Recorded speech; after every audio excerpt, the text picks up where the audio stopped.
Namaste and welcome to another great day at the Mike and Connor Homestead.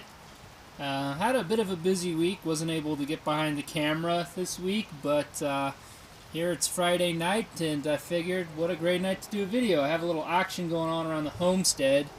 I've got some hornets or yellow jackets or whatever kind of bee they are coming in and attacking my beehive, and I don't know if you can see in there, but there are about maybe 100 dead bees. I had about 10 yellow jackets come in. You can see that guy's really just about dead. There's some other dead bees. There's another one. Yellow jackets just came in and ran hell on my my hive. It's amazing what some very aggressive yellow jackets would do, and then I keep coming back out here every half hour and there's 2-3 more attacking, and what I've been doing is I've been smacking them with the stick and killing them, trying to get rid of them so that the bees have a good chance. I think I may also put a more defensible entrance to the hive. I opened it up to try and make the bees more productive, but in order to give them a good defense system for the hive, I may put a smaller cover on the entrance just to prevent these yellow jackets from totally annihilating my hive. I'm going to bring the camera down below and see if you can see the dead bees from the venting. Here they are in that far corner. Hopefully you can see the dead bees there. But I'm going to continue to kill these yellow jackets. I don't know what else to do. I've got a yellow jacket catcher, and that didn't seem to really catch any of them. I put meat in there, and so may have to get a little bit more creative on how I handle this problem so I keep my hive. And I wanted to show you some other stuff today. My raspberries are fruiting. Now these are yellow raspberries and they are incredibly tasty. I ate 3 today and these ones aren't quite ready. They turn to more of like a gold when they're ready. And man, they were super good. I've never actually heard of yellow raspberries before, but trust me, I mean, I was researching them after I bought them. These ones have thorns on them. I really wanted thornless, but I don't know if they have thornless raspberries. But in doing my research, the yellow ones are actually a hot commodity in restaurants. They're kind of a rare version of a raspberry. These ones are called the fall gold.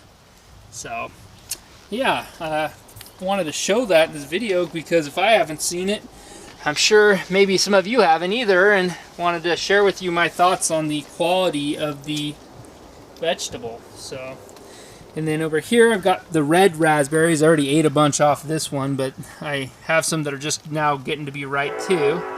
Show you some of these. They're really tasty as well. Not quite as tasty as the yellow though. I think the yellow's the best raspberry I've ever eaten now. So, and then wanted to go over, we'll show you the blackberries. They've been fruiting. Give you an idea of what we're looking like here. You know, I've got a bunch of bushels here. I put some chicken poop in here about a week ago. I know that since they're fruiting, I want to give it as much food as possible, and so I gave these guys a bunch of food, and this guy's just about ready, you can see there. And then they're flowering again. I'm getting a second round out of them. So the bees are getting a little more pollen out of it. I'm getting some seriously good fruit. Again, I don't know if you've heard me mention this in past videos, but one of the reasons I'm so big on blackberries is because they're considered to be the highest antioxidant-based fruit of all fruits, and they're pretty tasty too. Maybe not quite as tasty as the yellow raspberries again, but hey, I'll eat them. So there's this one. You can see the fruit down there, really nice. And then this guy over here, my third one, he's got some beautiful fruit. It didn't actually have quite as much growth on it, so I didn't get a ton of new shoots, but a lot of the energy, I guess, was concentrated into the fruiting. So I think that what I'm going to do every time I start getting fruit, or even the flowering point, would be a good time to fertilize, I feel like, because I'm pretty sure that when you have a a flowering plant, a lot of energy is getting ready to be released into the fruit, and the more food you can give the plant, the better the fruit's going to be. So that's something I'm going to toy with. I think it just makes sense. I've never read anywhere that that's what it does, but I'm sure it varies with each kind of plant that you grow. But I think with some of this more fruit-based stuff, you're probably better off fertilizing. So, and then you can see my fruit trees. I actually looked at a picture of them last year when I first planted them, and they have probably tripled in size, maybe even quadrupled. This plum tree, you can see the trunk. It just really grew like crazy. This is the second year I've had this thing, and it's already huge. So really, really satisfied with the growth on that. This peach tree is 2 years old now, doing great. It's not supposed to be a tall plant, so this is the one I planted in an earlier fruit episode. So I'll give an update on that. And then here's a little apple tree. I didn't think this was going to make it. I cut down a crab apple tree that was sucking a lot of the energy from it. I'd rather have these Israeli apples than the crab apple tree. And this, I think, is an Einheimer. So it's very drought resistant, likes heat. And then this is my Gala.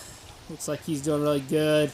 A little bit of leaf folding. I'm not sure what this is. I have to research that a little bit more, but it seems to be growing pretty well regardless. So I'm going to keep running it. I don't know what that leaf folding is. It's been doing that since last year. And then this guy, you can see as well, doing really great. So these pear trees, they said we're only going to get to 3 to 4 feet tall. They're taller than me right now, so they got to be over 6 foot. And so I'm really impressed with the growth on these. And this cherry tree, I need to find the partner for so that it pollinates. I don't have that set up yet, so something I need to work on. You can see how some of these leaves are really banged up. That was from a hailstorm, but not to worry, it's still doing great, it looks like. So another update I want to include in this video, I doing really good with the summer squash. I've picked off at least 15 and really just loving it. It's going great. Really great tasting vegetable. And then you can see the corn. When you get these little flowering pieces at the top, you shake them. This assures pollination, so you want to make sure you do that. You can see I am getting corn, so that's a sign that they're pollinating. So this here, right here, is the corn, and this piece up here is what pollinates this stuff down here. So if you don't get enough wind, you want to make sure that you do it. And then you can see I got a corn here. It looks like it's growing. So this one pollinated all right as well. So corn is wind pollinated, so you want to make sure that if you're not in a windy area or you're not sure, the better safe than sorry kind of thing is just to do it anyway. So update on the watermelon. Look at how good that guy is. He's heavy, or she, or whatever it is, little guys. So overall, very satisfied with the year's progress so far. My pumpkins are turning orange now. I don't know if you can see. Let me get around here, and you can see the orangeness of this pumpkin. There's one there, and you got another one right there. A lot of little white ones that are kind of turning orange. I don't know if you can see these down here. So doing pretty well. So with that, I want to say, as always, mahalo for watching. If you like, give the thumbs up and subscribe.